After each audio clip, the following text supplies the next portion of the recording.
Hey guys, tonight we slip into the cool embrace of Egypt's desert night, where the pyramids loom like sleeping giants under a canopy of stars. You feel the sand crunch under your shoes, grains shifting with every careful step. The air is still heavy, almost as though the pyramids themselves are holding their breath, waiting for you. The moonlight paints the stones silver, and in that glow, the thought sneaks into your mind. What if these monuments are far older than anyone dares to admit? Suddenly, the official story of 4,500 years feels like a polite bedtime tale, and your curiosity starts. Buzzing louder than a mosquito in July, you probably won't survive this rabbit hole seriously. It's bottomless, but at least you'll drift off trying. So, before you get comfortable, take a moment to like the video and subscribe. But only if you genuinely enjoy what I do here. And hey, let me know your location and the local time down in the comments. I love seeing where in the world you're tuning in from. Now, dim the lights. Maybe turn on a fan for that soft background and let's ease into tonight's journey together. You pause, standing at the edge of Giza's plateau, gazing up at the Great Pyramid. It feels less like a pile of limestone, blocks, and more like an ancient code, written in stone. At 480 feet tall in its original form, it once held the title of the tallest human-made structure for over 3,800 years. That's your mainstream. Historical fact, conventional. Egyptologists are clear on that. But here's where things start to wobble. Erosion patterns along the base stones don't line up with 4,500 years of desert wind. No, they whisper of water, lots of it pounding against these rocks. Maybe thousands of years earlier. Historians still argue whether these watermarks mean the pyramid stood during a much wetter climate, or if some unknown event scarred the stones later. You picture yourself brushing your fingers across one weathered groove, the stone cool beneath your skin. The desert night presses in, a silence so thick you can hear your own breathing. Then your mind drifts into the unorthodox. What if these pyramids weren't the work of Khufu's laborers, but survivors of an older, advanced culture once swallowed by history, leaving only this stone riddle behind? That's the fringe tidbit that keeps conspiracy podcasts alive. As you wander closer, the blocks themselves rise like cliffs. Some weigh as much as 80 tons. Try explaining how ropes and sledges hauled those bad boys across. Miles of desert without a single forklift in sight. And while you're at it, imagine explaining it to your back after day one on the job. You chuckle under your breath. It's either laugh at the impossibility or cry into the sand. The night breeze carries the scent of dust, faint but sharp like powdered chalk. Above you, Orion twinkles in the sky as though keeping watch. Ancient builders or whoever they were seemed obsessed with the heavens. If the pyramids really are older, then maybe the stars they once pointed to weren't even where they are now. You let that thought simmer, a cosmic breadcrumb trail. The desert feels alive in a way cities never do. Every crunch of sand sounds amplified. Every gust of wind feels like a whisper against your ear. The pyramids stand as silhouettes unyielding, defiant, too perfect for their supposed age. And you're the detective here. Flashlight of imagination in hand, following the trail of clues that might stretch back not just thousands, but tens of thousands of years. You pause again, staring at the apex of the Great Pyramid. Imagine the centuries it has watched pass by, empires rising, collapsing, crusaders, Napoleon's army, tourists with selfie sticks. And still it waits, silent, offering no answers. It's like that friend who smiles mysteriously every time you ask a serious question only here. The joke's on humanity. The sand shifts beneath your feet as you move closer, placing a palm against one of the immense blocks. Your hand looks laughably small. The stone hums in its stillness, and you feel a sudden dizziness, as if the weight of time itself presses into you. You steady yourself, breathe, and in the quiet of the desert night, your mind drifts deeper into the possibility.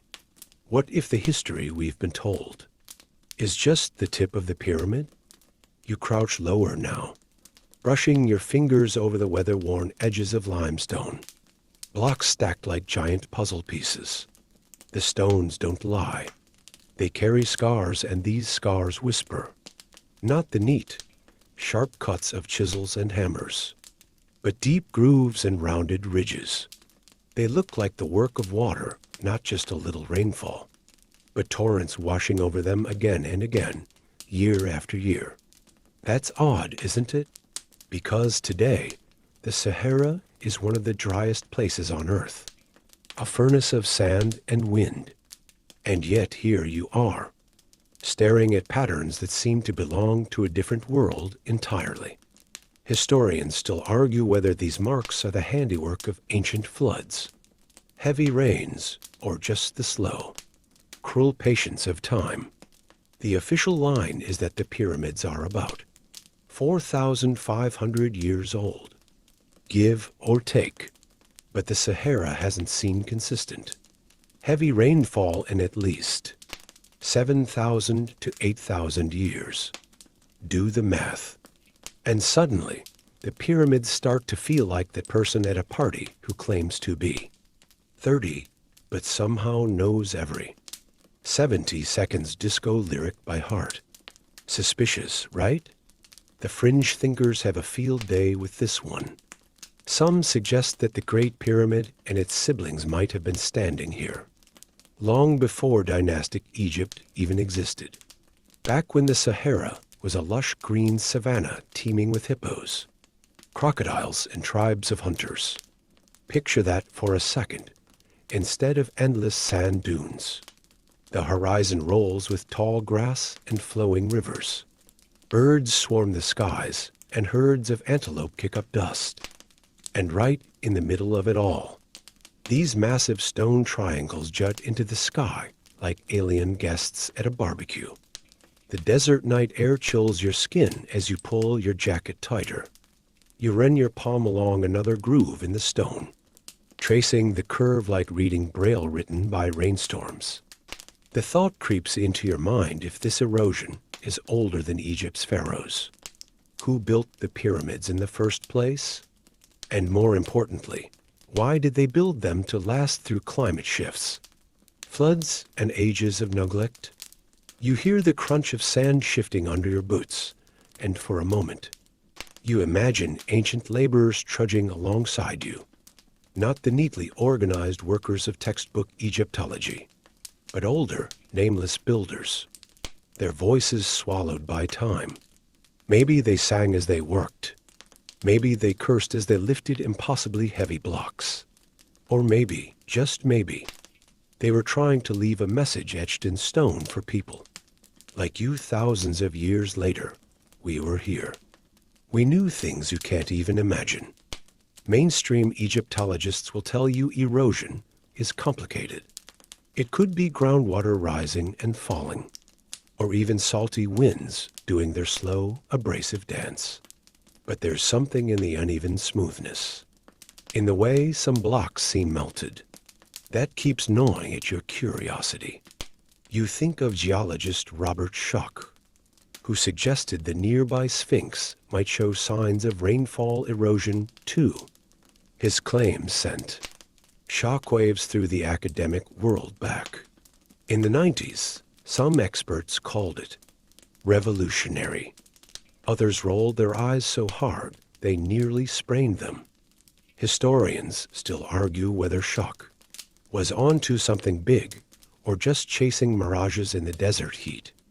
You lean back against one of the massive stones, closing your eyes for a moment. The desert hums around you, the wind a low whisper, the silence broken only by your own breath. Your mind drifts further back, imagining storms sweeping across this plateau, sheets of rain pounding the pyramid walls, lightning flashes against a sky that no longer exists, and thunder echoes across the savanna. Somewhere in the darkness of prehistory, humans, or maybe someone else, were already here, watching the storms roll by, guarding these monuments against time. The joke, of course, is that if you pitched this theory at a university lecture, you'd probably get side-eyed harder than a kid who brings tuna sandwiches to class. Academia likes neat timelines, and neat timelines don't have room for pyramids older than recorded civilization. But here in the desert night, with nothing but stone, stars, and silence, the neat timeline feels flimsy, like a sandcastle waiting for the tide. You open your eyes again, the pyramid towering above, blocking out half the stars. There's a weight to it, not just in stone, but in mystery. Each groove carved by time, each ridge softened by something older than the desert itself, feels like a breadcrumb in a trail you're only just starting to follow. And with every step, every thought, the line between history and myth blurs a little more. You shift your footing, sand spilling down like tiny avalanches.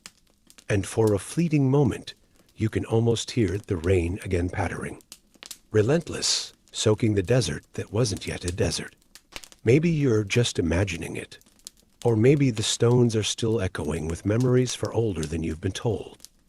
You push yourself upright again, brushing sand off your hands, and turn your gaze toward the massive walls that rise above you. The blocks stretch upward in impossible stacks, each one bigger than a car. Each one fitted so snugly you could barely slide a credit card between them. The official story says armies of laborers built this masterpiece for Pharaoh Khufu around 2500 BC. But something inside you hesitates. The pyramid feels older, heavier not just in stone, but in presence. You imagine the builders, and suddenly they're not the dusty workers you've seen in history documentaries, but shadowy figures from a forgotten time, their names erased. Mainstream historians assure you that tens of thousands of Egyptians could have managed the task with enough time, manpower, and ingenuity. They point to copper chisels, sledges, and ramps stretching for miles. You nod politely at the explanation, but the math makes your head ache.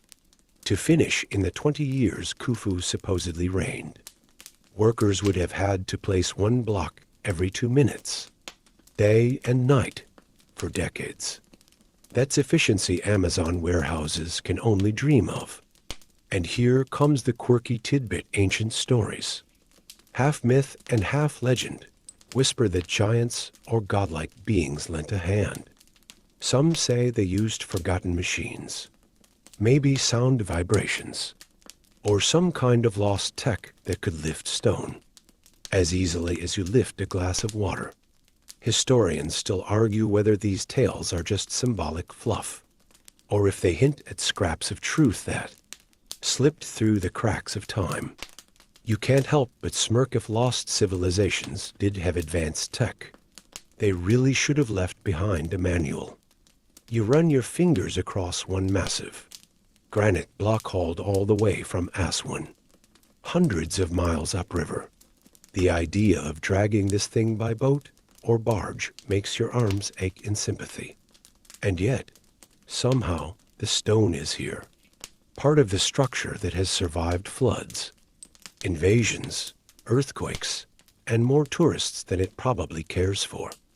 It doesn't just stand, it endures, as if it was never meant to fall. Your mind drifts to the faces of the builders. Were they slaves? The old Hollywood version paints sweaty backs whipped under the sun. But more recent evidence suggests they may have been skilled workers, fed and housed well, perhaps proud to serve their pharaoh. Still, that doesn't quiet the nagging suspicion. What if these weren't Egyptians at all, but a different people from a time lost to history? Maybe a civilization wiped out, leaving behind only this silent calling card. You picture the workers setting down their tools at dusk, gazing up at their half-finished masterpiece, wondering if anyone in the future would ever truly understand. You feel a strange kinship with them, as though you're part of the same puzzle, both building and deciphering.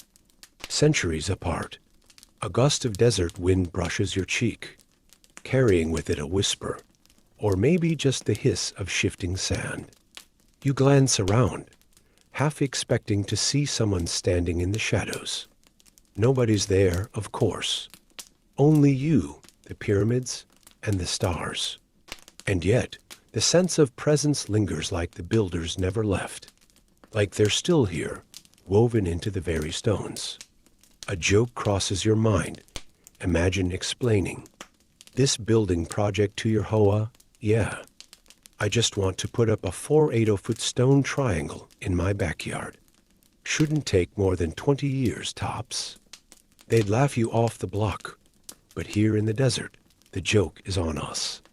Because whoever built this, whether Khufu's crews or someone much older, actually did it. And we still can't quite replicate it today, with all our cranes and concrete mixers. The stones are cold under your hand, but warm in memory. Each block feels like a heartbeat frozen in time. The thought that they may have been set here, long before the official story dares admit, makes the pyramid less of a tomb and more of a message. Not "here lies a king," but "here stood a people who knew how to touch eternity." You step back, tilting your head until your neck aches, trying to take in the entire structure. Against the night sky, the pyramid looks less like a monument and more like a mountain, carved by human hands, or maybe by something more. The mystery deepens, and you feel yourself sinking into it, like sand pulling at your feet. The builders' voices are gone, but their question remains, etched in every stone. Who built this, and when? You lean back on your heels, sand slipping beneath you as your gaze drifts upward toward the stars.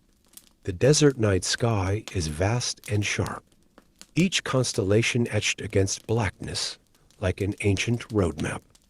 Orion's belt gleams brightest, 3 stars in a row so crisp they almost look drawn on. And just like that, your brain makes the leap, the pyramids themselves.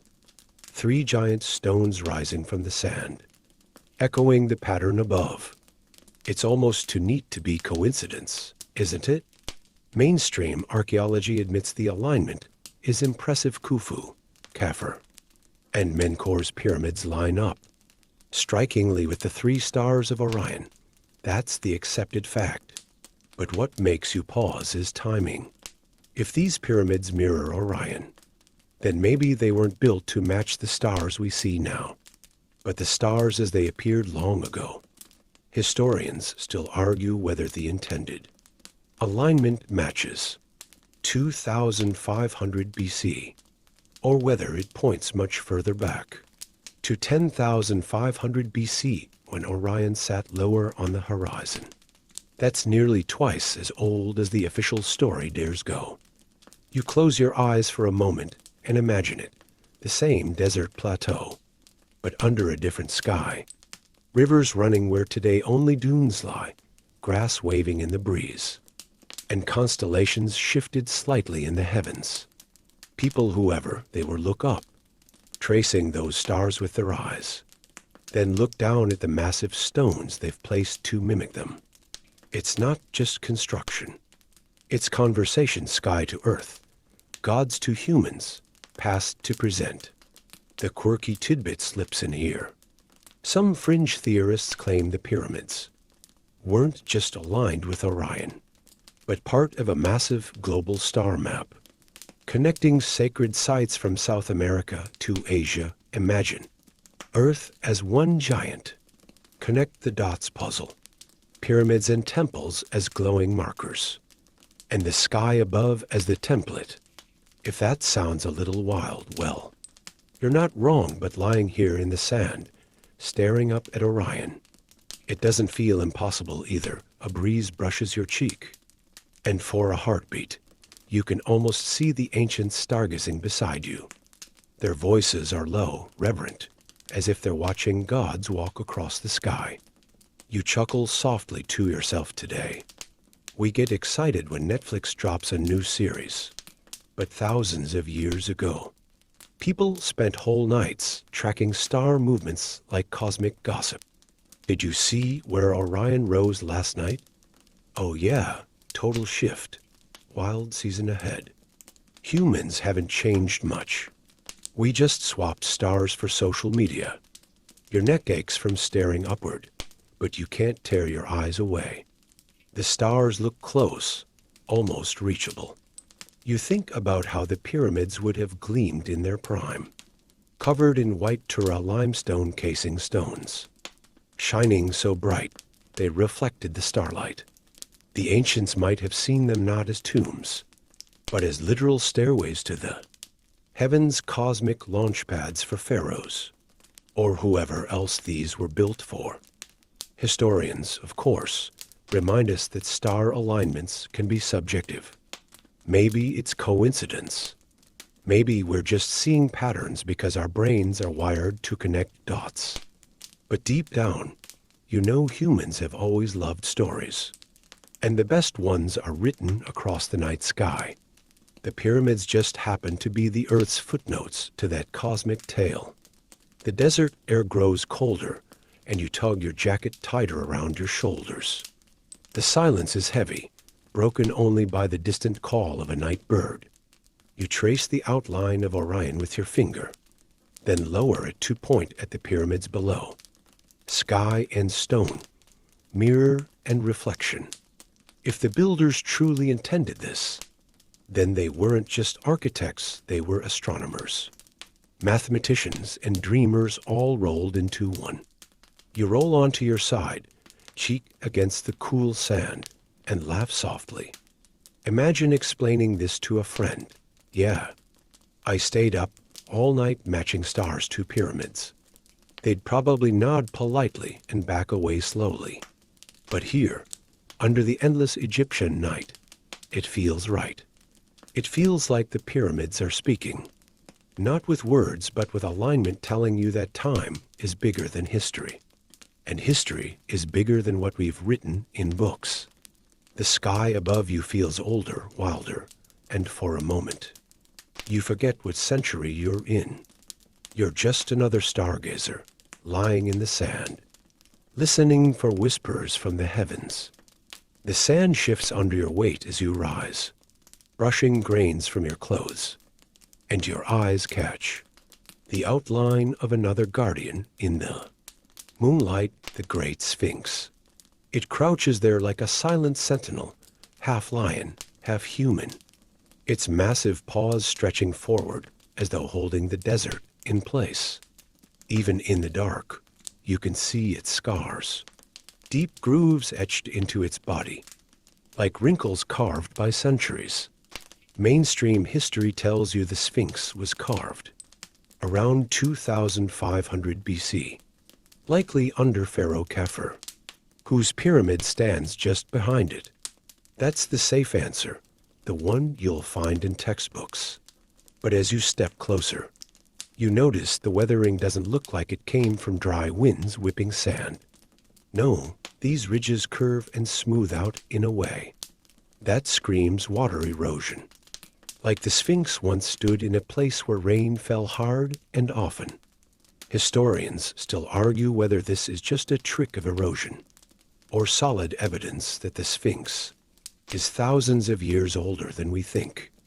You lean against the low fence that separates you from the pause, your hand brushing the cool metal. Imagine torrential rains, rivers running wild, thunder booming over a green Sahara. The thought is almost impossible, yet here stands the Sphinx, bearing the watery scars of that forgotten age. If the pyramid stones whispered before, the Sphinx shouts the quirky tidbit. There's a fringe theory that the Sphinx's head isn't original. Some believe it was ray-carved in later dynasties, whittled down from a much larger lion head. If true, the body could be far older than the face. Suddenly, you're staring not just at a statue, but a palimpsest of history, layers of time stacked like hidden pages in a diary. The night air is still, but you imagine the workers hacking away at stone. Maybe the head once bore the image of a lion, representing an age when the constellation Leo rose proudly in the east around 500 BCE. Later pharaohs might have reshaped it into a human face, leaving behind the odd mismatch of oversized body and undersized head we see today. It's like someone swapped out the Mona Lisa's smile for a different expression halfway through history.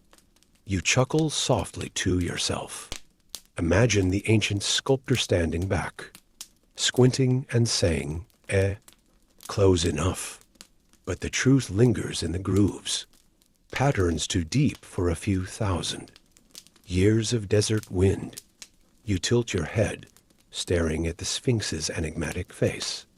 Half eroded, half defiant, it seems to smirk at you, as if in on the joke. The missing nose only adds to the mystery, though it wasn't Napoleon's cannons that took it off, no matter what the myths say. Instead, time itself has been the true sculptor, carving wrinkles into its skin, while leaving the body strangely preserved in the sand. A low breeze sighs past, and for a second, you swear you hear a whisper, like the Sphinx itself is speaking.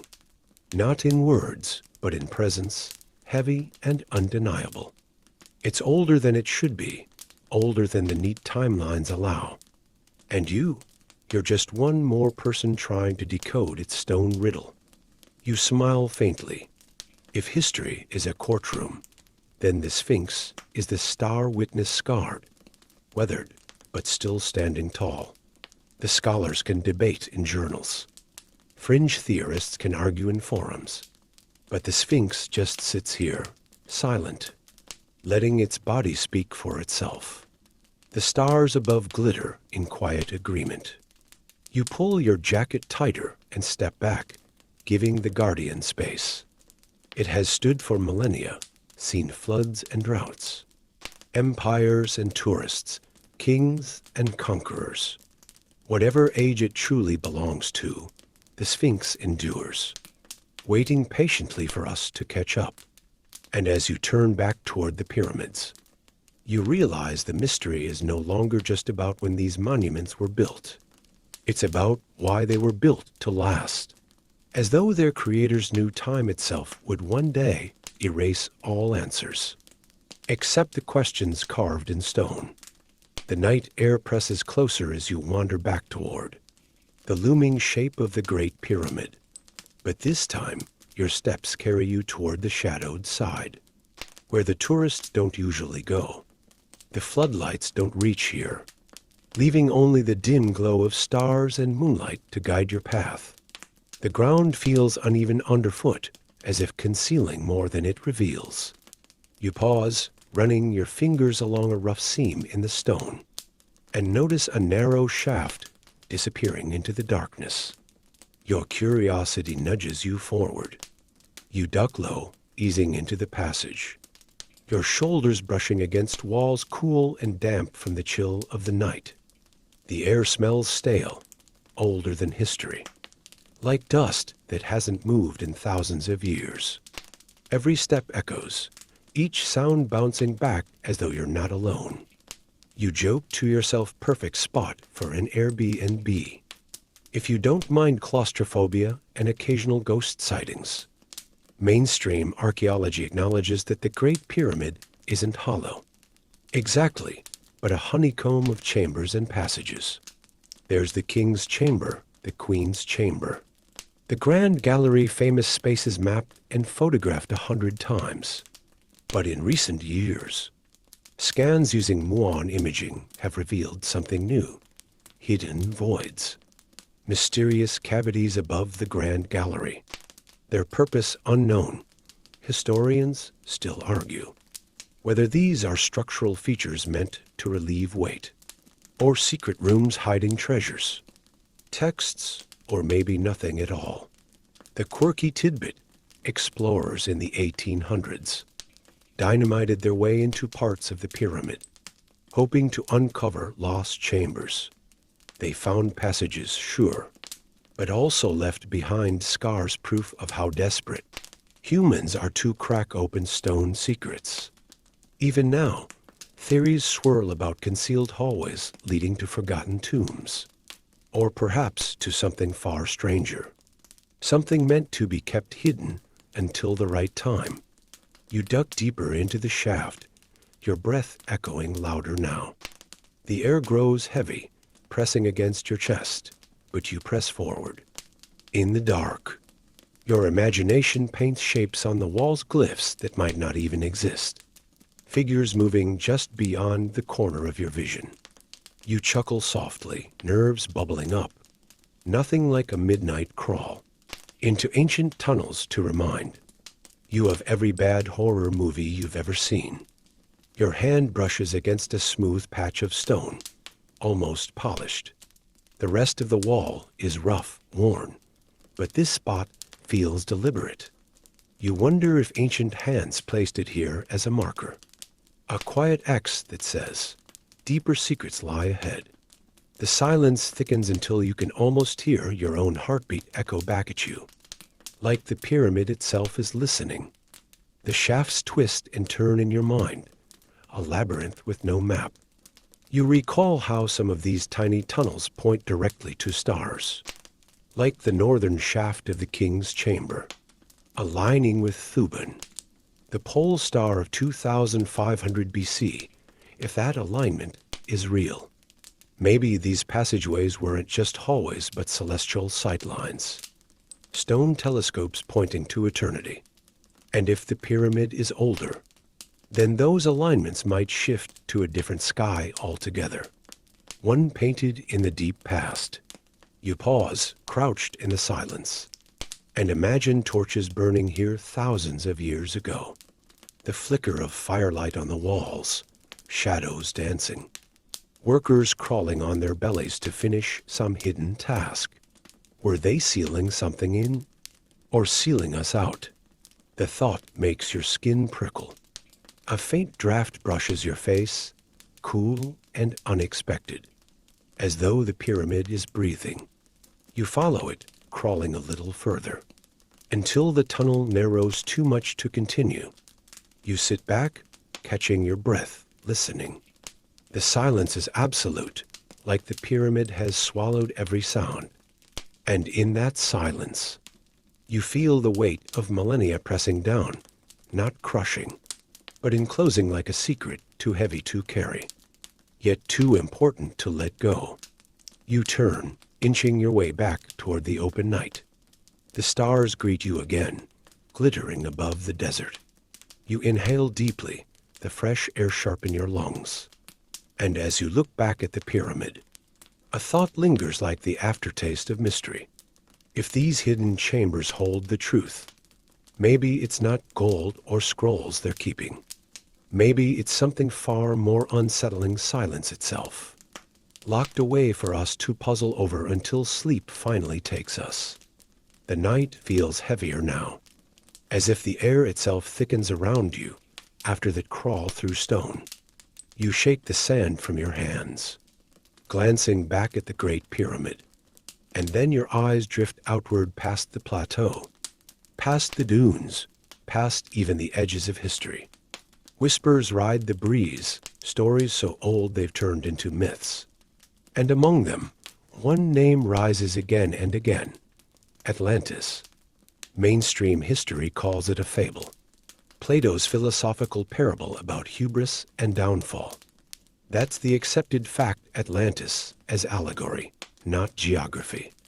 But still, the story persists, echoing through centuries, crossing continents, whispered in the same breath as other great flood myths.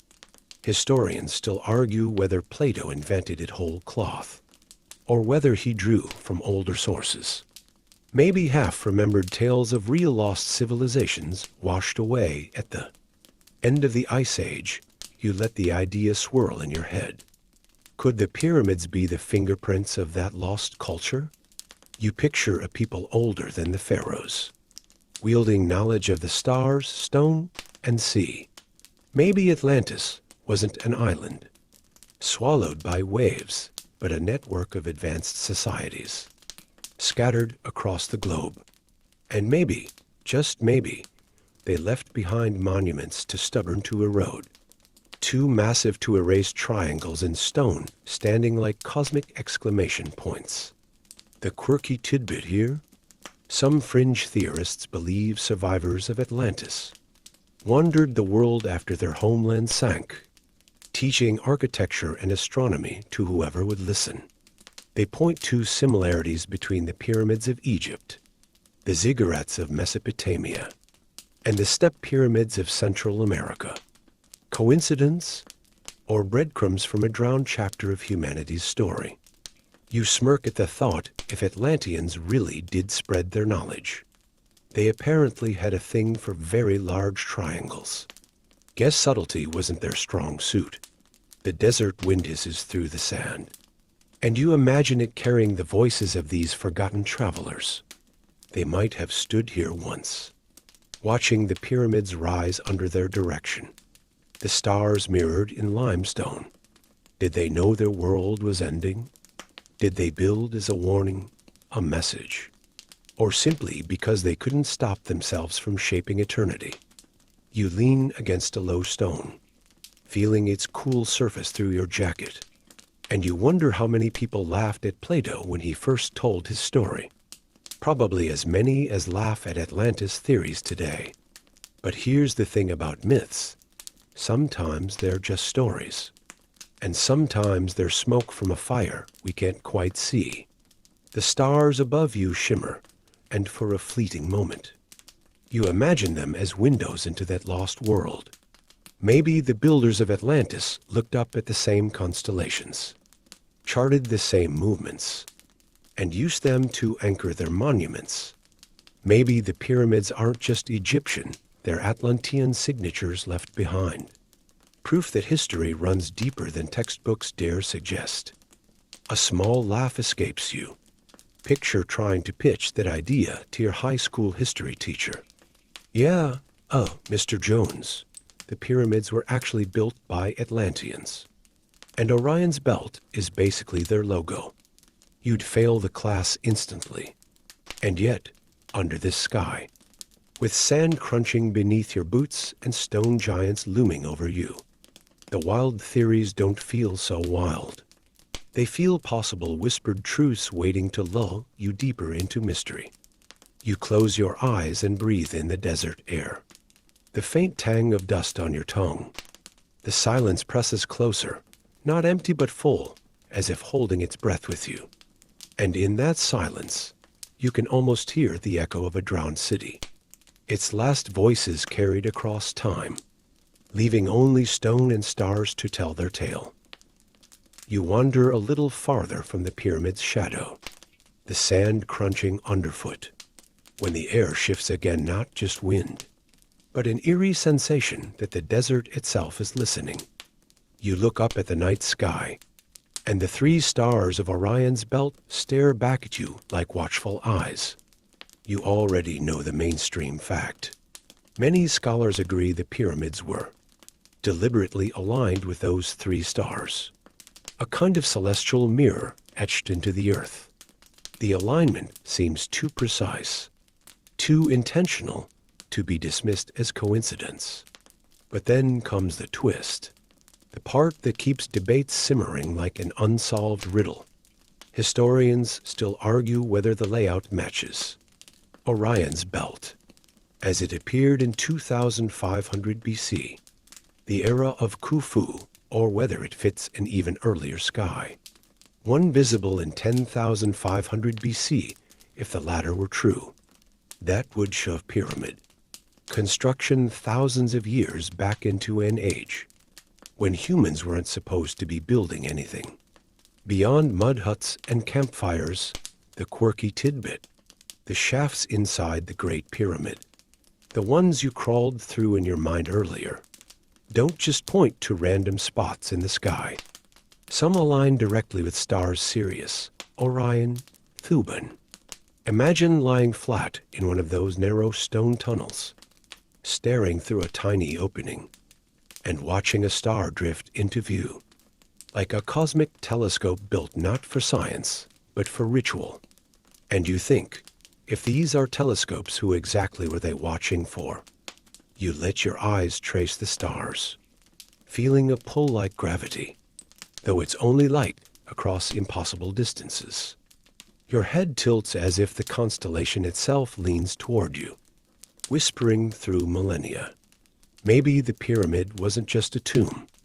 Maybe it was a star map, a launch pad for souls, or even a kind of signal stone radio towers broadcasting across time and space. You chuckle softly. If that's true, then somewhere out there, an alien astronomer might be squinting through their telescope, muttering, "We've got missed calls from Earth." You imagine a cosmic voicemail box, clogged with unanswered messages in the shape of pyramids. But even without aliens, the power of alignment is undeniable. Stand in the right spot on the plateau, and you feel it, a geometry that ties Earth to heaven. It's not just architecture, it's choreography. A dance between stone and star, where every angle has meaning. Every measurement whispers intention. The desert doesn't feel empty anymore. It feels like part of a stage lit by constellations, waiting for you to notice the performance. You crouch down, pressing your palm into the sand, and the ground feels warmer here, as if the desert itself has stored the heat of every sunrise since the pyramids were born. You wonder about the ancient astronomers, lying on their backs, staring at the same constellations. Did they imagine gods walking the sky? Did they think their pharaohs would ride Orion's belt into eternity? Or did they simply find comfort in mapping chaos into order, pinning the universe down with lines and angles? You laugh quietly again, the sound swallowed by the vastness. If you tell people you're connecting stars to pyramids, they might call you a dreamer. But out here, the dream feels sturdier than stone. And maybe that's the point. Whether these alignments were cosmic, engineering, or just beautiful coincidence, they remind you that humans have always looked up, always searched for meaning beyond themselves. The stars twinkle brighter now, like they're in on the joke. And you realize sleep is creeping at the edges of your thoughts. The pyramids, the stars, the myths, they're blurring together, settling into something softer. A story you don't need to solve, only feel. The desert has a way of making silence loud, of pulling you into thoughts you didn't even know were waiting. You linger under the constellations, a little longer before your gaze drifts back to the pyramids themselves. The closer you look, the stranger the geometry becomes. Angles that seem simple at first, triangles, rising from sand, unfold into layers of precision. Here's the mainstream fact. The Great Pyramid's base is almost perfectly square, the difference between its longest and shortest side, just a few inches across a span of more than 750 feet. That's like tossing 4 sticks into the sand, eyeballing the corners, and somehow building a skyscraper on top that doesn't wobble. Except, of course, they weren't eyeballing anything. They were using math, real math, angles, ratios, and measurements that shouldn't have been so. Advanced in 2500 BC, historians still argue whether these alignments prove genius engineering or if we're reading too much into them. Some insist it's coincidence that the pyramid encodes numbers, like pi and the golden ratio. Others argue it's impossible that builders didn't know what they were doing. Imagine carving millions of limestone blocks, dragging them across the desert, and not noticing your monument is secretly a geometry textbook. And then comes the quirky tidbit. If you take the pyramid's height and compare it to its base, you end up with a scaled model of Earth's hemisphere. In other words, the Great Pyramid might be a giant stone globe in disguise. Kind of makes your high school geometry homework look lazy, doesn't it? You run your hand along a weathered stone in your imagination, fingertips brushing grooves carved not just by tools but by time. The edges line up so precisely that even today, you'd struggle to slide a piece of paper between them. Think about that the next time you can't assemble IKEA furniture without a wobble. The air feels heavy again, as though the desert itself is pressing down, daring you to solve its equations. Did ancient builders have access to advanced mathematics we've forgotten? Or are we the ones projecting complexity onto their work? Because we can't believe such precision came from rope and sight lines? It's a maddening question. And the longer you sit with it, the more the pyramid seems to tilt stone and starlight, becoming one enormous riddle. You lie back in the sand, the cool grains shifting under your shoulders, and stare at the sharp silhouette against the stars. The pyramid doesn't just stand, it balances, as if caught in perfect harmony between earth and sky.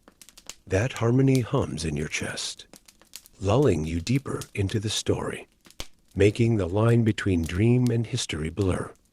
And with that blur comes another thought. Maybe geometry wasn't just math to them. Maybe it was magic, a language to speak with the cosmos.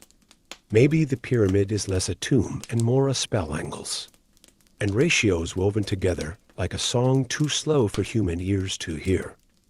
A sleepy grin creeps across your face. Imagine if someone told you back in school that math could literally bend the universe.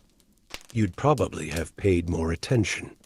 Instead, you're lying here in the desert, half drifting, half dreaming, realizing that triangles might be the closest thing to eternity. Your eyes stay fixed on Orion's belt, those three bright dots glowing like jeweled pins in the velvet sky. The pyramids below mirror them almost perfectly, as though the builders wanted the desert floor to become a second night sky. That's the mainstream fact.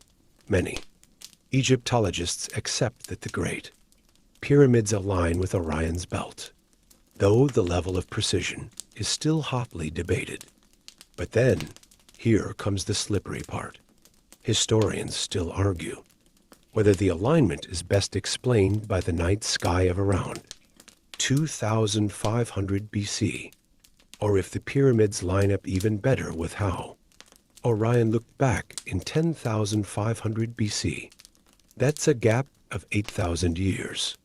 If true, it would mean the builders were recording the heavens from a time when mainstream history insists humans weren't yet building anything bigger than mud huts. The quirky tidbit. The ancient Egyptians saw Orion as Osiris, the god of rebirth and the afterlife. So when you look at the pyramids echoing those stars, you're essentially gazing at a giant resurrection machine. Imagine lying under a shaft inside the Great Pyramid, peering upward, and realizing the tunnel points right to Orion, as if the soul of the pharaoh was meant to rocket straight into the belt of stars. That's not just architecture. That's cosmic transportation. You shift slightly in the sand. The grains cool against your skin. And imagine being an ancient stargazer, trying to read the heavens like a book. No city lights, no noise. No satellites streaking across the night, just a raw dome of stars. So thick, you'd feel as if you could scoop them with your hands. It must have been overwhelming, maybe even frightening. You smile drowsily at the thought. A civilization building megastructures, not to dominate the land, but to secure VIP seats in the afterlife's premiere show, and yet Skeptics shake their heads. They argue we're imposing modern astronomy onto old stones, seeing patterns that aren't really there. Pareidolia, they call it the brain's habit of making order from chaos. You chuckle softly. If that's true, then humans have been guilty of cosmic doodling for thousands of years. After all, someone had to be the first person to look at 3 random stars and think, yep, that's a guy with a belt. The desert wind sighs, brushing past your ears like a lullaby. The pyramids loom darker now, their outlines blurring with the night as if they're dissolving into the very constellations they mimic. And in that moment, the idea doesn't feel far-fetched at all, that maybe the pyramids aren't just stones stacked in triangles, but coordinates in a celestial map, markers guiding souls or perhaps civilizations across eternity. You let out a breath you didn't know you were holding. The rhythm of it syncs with the desert hush, steady and slow, like the universe itself is coaxing you into calm. Whether the pyramids are tombs, star maps, or giant postcards to the gods, they've done their job. You're looking up, you're wondering, and your mind is stretching farther than the sand beneath you. And as sleep tugs at your edges, Orion's belt seems to shimmer, not as 3 separate stars, but as a single doorway one you could almost step through, if you weren't so deliciously drowsy. You roll onto your side in the cool sand, eyes half-lidded, still staring at the jagged shadow of the Great Pyramid. Its sides rise so straight and so tall that your mind keeps circling back to the same thought. How on earth did they do this? The mainstream fact here is staggering enough. The pyramid is made of more than 2 million blocks, some weighing as much as 70 tons. Dragging those monsters across the desert would be hard today with cranes and diesel engines, let alone wooden sledges and manpower. And yet, there they are stacked, so tightly together that you couldn't wedge a razor blade between them. But then comes the quirky tidbit. In certain chambers, you can see drill holes bored straight into solid granite, holes with spiral grooves like the kind a modern power tool leaves. Archaeologists debate endlessly whether these marks are from copper chisels and sand, abrasion, or if they hint at tools far beyond what ancient Egyptians are supposed to have had. Historians still argue whether the evidence points to lost techniques, or if enthusiasts are just getting overexcited by curious scratches. You picture yourself leaning down, brushing the dust away with your fingertips. The granite feels smooth, cold, almost metallic under your hand, as though it's been waiting for you to notice it. And as you trace the grooves, you can't help thinking they look like the calling card of someone who knew exactly what they were doing, someone who might have been centuries or millennia ahead of their time. Your drowsy mind wanders. Maybe the builders had a forgotten technology, something simple and clever we've just lost. Like when you discover a life hack on the internet that makes you wonder how humans survived without it for thousands of years. Or maybe, just maybe, the builders weren't entirely from around here. You chuckle softly. Aliens, right? The old glitch. But lying here, with the desert humming around you, the thought feels less like sci-fi, and more like the kind of bedtime story the pyramids themselves whisper when no one's listening. The desert is still. But in that stillness, you imagine the sound of stone blocks sliding into place, the groan of ropes, the chant of workers. And then you imagine another sound, the whir of something mechanical, a hum that doesn't belong to mud and sweat, echoing through the empty corridors. Whether it's real or not, your ears strain for it, and your heart beats just a little slower, like you've tuned into a frequency older than time. The pyramid Looming above you is suddenly both impossibly human and undeniably mysterious. A monument that laughs at your limits, that teases your sleepy brain with questions you can't quite answer. And maybe that's the whole point. Not to solve it, but to let it pull you deeper into wonder until you can't tell where fact ends and dream begins. Your breathing steadies. Your body sinks heavier into the sand. And in that soft, weightless moment, even the impossible stonework feels less like a problem and more like a lullaby.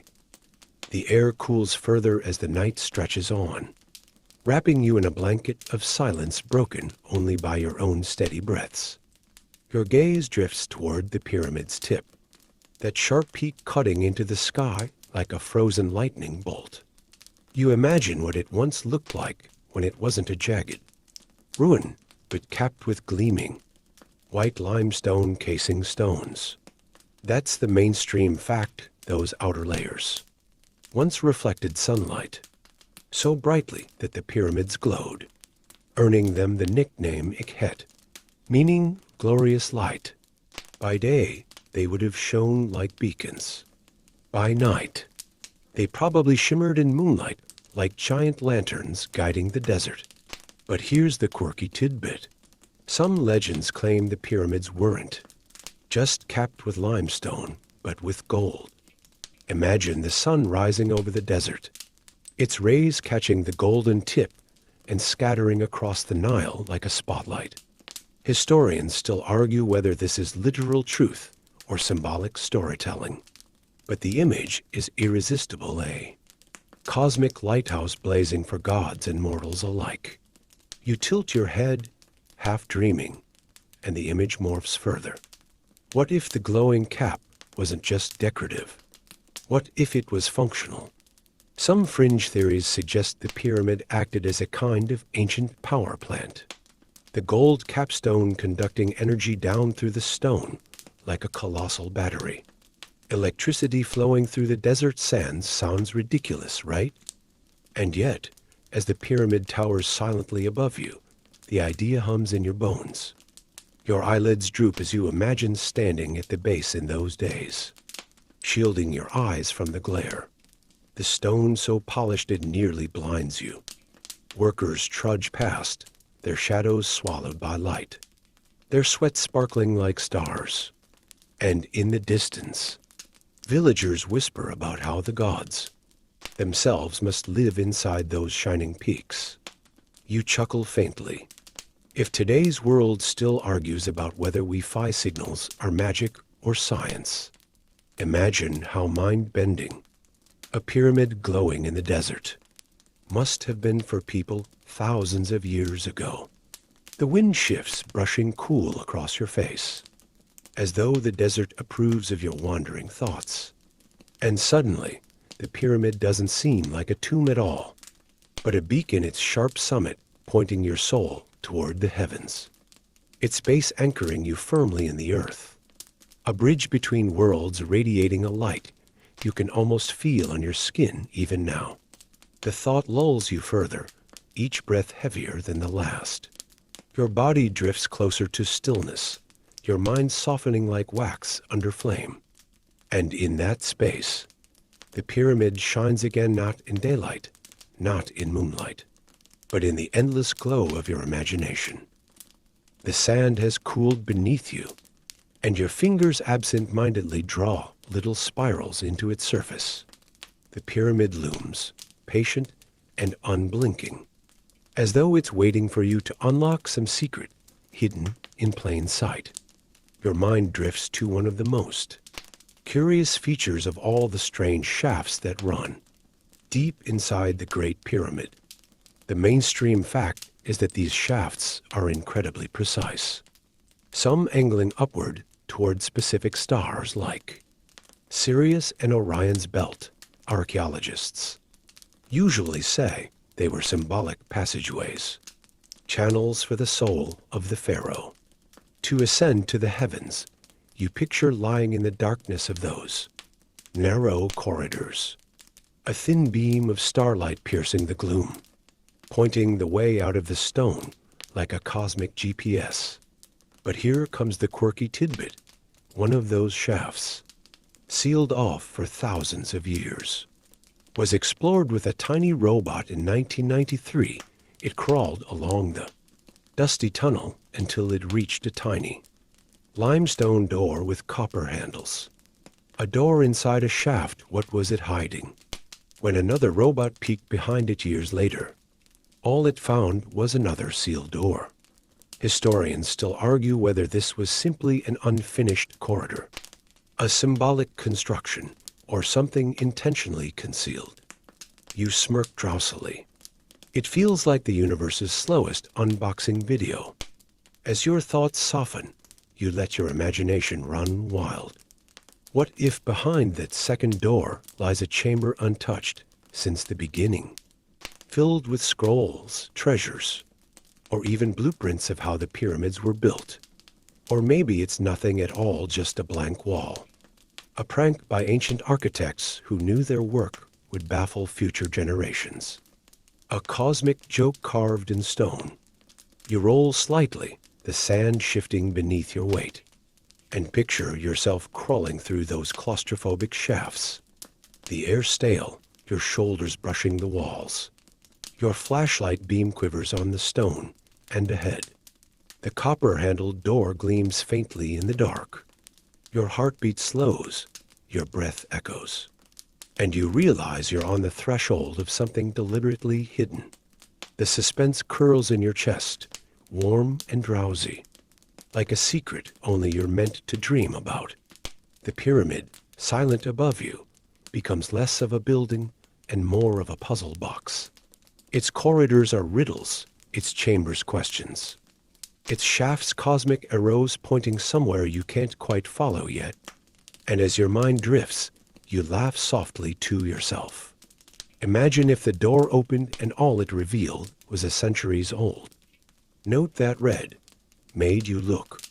The desert hushes again, the air heavy with timeless patience. The pyramid seems to exhale with you, settling into the rhythm of your breath. And in that rhythm, the hidden shafts no longer press for answers, they simply rock you into deeper wonder, deeper calm, deeper rest. The stars feel closer now, their cold shimmer laid gently across your eyelids. The pyramid watches with that same eternal calm, and you begin to sense something larger than stone and alignment, a pattern stretching far beyond this desert. The mainstream fact is that the Great Pyramid is aligned almost perfectly with the cardinal directions: north, south, east, west. Its precision is so exact that modern compasses still marvel at it. Without satellites, GPS, or even a halfway decent wristwatch, ancient builders somehow set this mountain of stone down with accuracy that rivals today's technology. But then there's the quirky tidbit.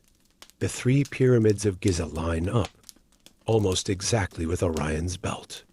Those 3 bright stars twinkling directly above you now. Not just roughly shockingly close, considering they were built thousands of years ago. Historians still argue whether this was a deliberate celestial map or just a happy accident. Either way, the image sticks. Pyramids as stars frozen on Earth. A mirror of heaven laid across the desert floor. Your breathing slows as you let the idea unfurl. What if the pyramids weren't simply tombs, but part of a grand design linking earth to sky? Imagine lying here as an ancient priest, tracing constellations with a staff, whispering prayers to gods who stepped down from those very stars. Maybe the pyramids weren't just for the dead, they were built to remind the living of their place in the cosmos. Your mind softens, drifting further. You picture the Nile glittering like the Milky Way itself, a silver ribbon mirroring the heavens. Villages flicker like starlight, and above it all, pyramids rise as anchors between 2 worlds, tying heaven and earth together. Like stitches in an infinite tapestry, you chuckle sleepily. In a way, it's not that different from lying on your back with glow in the dark, stickers on your ceiling as a kid. Except here, the stickers weigh millions of tons and might have taken centuries to glue into place. The desert breathes around you, a hush stretching from horizon to horizon. The stars above feel almost close enough to touch, and for a fleeting moment, you believe the pyramid could carry you there up the angled walls, past the golden tip, and straight into the dark ocean of the sky. Your eyelids grow heavier. The edges of your thoughts blur, melting like sand dunes in the wind. And in that drifting haze, the perfect alignments and cosmic mysteries no longer demand answers. They simply cradle you in the quiet certainty that you are part of something vast, something ancient, something endlessly peaceful. The night has deepened, its silence folding around you like a second skin. The pyramid looms softer now, not a monument of stone, but a dream shape, half real, half imagined. You can barely tell whether your eyes are open or closed, whether you're still awake or already gliding into the spaces between thoughts. The mainstream fact is simple. For thousands of years, travelers from across the world have stood where you stand now, gazing at these same towering forms, their breath catching in awe. Greek historians wrote about them.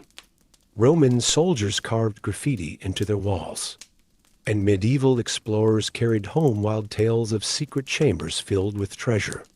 The pyramids have never stopped mesmerizing, but the quirky tidbit is stranger still. In the Middle Ages, people believed the pyramids were storehouses for grain, built by Joseph of the Bible to prepare for famine. Others whispered they contained secret codes for the world's end. Historians still argue whether these myths were born from misunderstanding or from echoes of a truth buried too deep for us to reach. And as you drift, you wonder, what if the pyramids really are older than we think? What if their purpose is not yet uncovered, their message still unread? The stone doesn't rush to explain itself. It just waits with the patience of millennia, while your breathing grows slower, your body heavier, your mind lighter. The desert air cools against your skin, like a whisper urging you deeper into rest. The pyramid fades from monument to memory, from memory to dream. It no longer towers above you, it simply holds you, steady and grounded as the night carries you away. Now the edges soften even more, as though the desert itself is dissolving into mist. The sand beneath you is no longer coarse or hot. It feels like velvet, cushioning every curve of your body. The pyramid, once sharp and immense, now appears as a gentle silhouette, its lines blurred by the hush of time. Your breath lengthens, each inhale flowing smoothly, each exhale releasing the last traces of tension. The stars overhead fade into a soft, glowing wash, no longer piercing but tender, like distant lanterns guiding you not outward, but inward. The voices of debate, the questions of historians, the mysteries of the ages all drift away. None of them need answers tonight. In this stillness, you feel safe, as though wrapped inside the embrace of history itself. The pyramid, once a riddle, becomes a lullaby, steady, ancient, comforting. Its stones hum with silence, the kind that doesn't press for thought, but invites only surrender.